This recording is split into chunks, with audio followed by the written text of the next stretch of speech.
This is my last devotional in the series, Connecting to the Human Forest.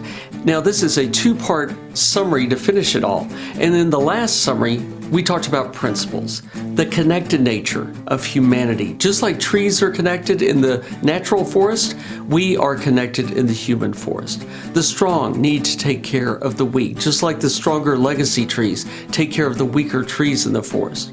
We Christians are the ones to rebuild after this forest fire that is blowing through the human forest right now.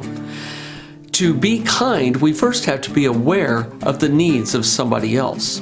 Then we need to increase our presence with someone in order to plant seeds in them. Increasing that presence then leads to eventually deep relationships that create community and the possibility of major aid that we can give each other. Now let's move on to the actions to take out of this series. First is follow Jesus daily. In the topic of lost in the woods, I talked about my own stress and how I felt lost during this pandemic.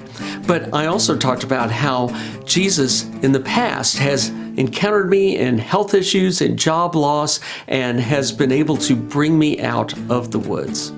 So we need to grow our relationship with Jesus Christ. And how do we do this? We talk with Him. You can do that right away. We study the Bible to learn about His life and teachings. You need to follow Him right now. Obey Him in the next thing that you can think of. And offload your burdens to Him. And believe me, right now I don't know if I would be sleeping at night very well if I wasn't offloading my burdens to Christ.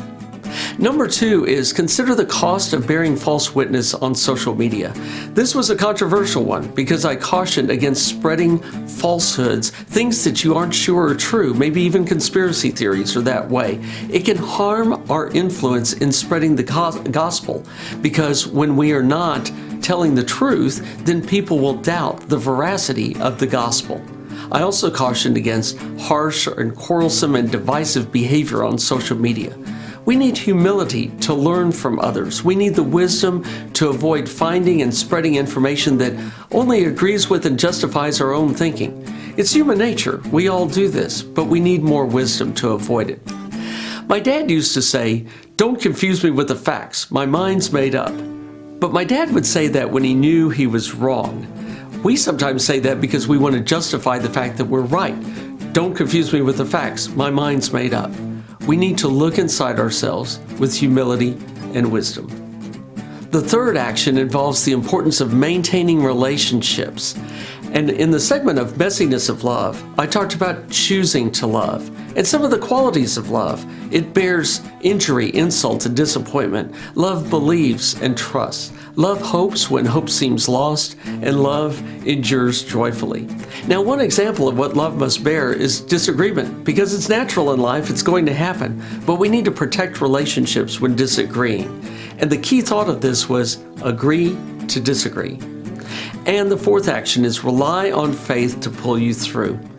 On Mother's Day weekend, I talked about my spiritual mothers, including Aeolia Tuttle, who was my high school Sunday school teacher. While her lessons were good, what I really learned was from her life, how through sorrow and pain, she was able to rely on faith to pull her through. And it's been a model for me in my life. It's been a long journey through May of these 13 devotionals of connecting to the human forest. And overall, I would say, I want you to connect to others and illuminate the kingdom of God on earth.